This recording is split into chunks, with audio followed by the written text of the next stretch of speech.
Hi guys, welcome to Richard Cabile YouTube channel, and today's video, I will teach you how to enable or disable eye comfort on Realme 5 in 2 ways. And okay guys, but before we start, kindly subscribe to my YouTube channel by pressing the subscribe button and the bell to notify you if I have new videos. Okay guys, let's start.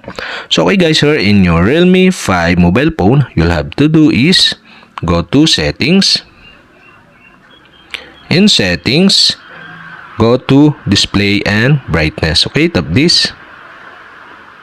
And display and brightness, you can see here the eye comfort.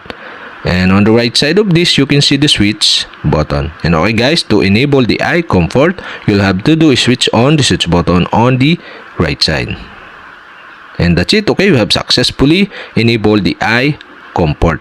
And to disable again, you'll have to do is switch off the switch button on the right side. And okay guys, this is the first way to enable or disable the eye comfort. And okay guys, the other way or the second way, okay, you'll have to do is slide from top to bottom.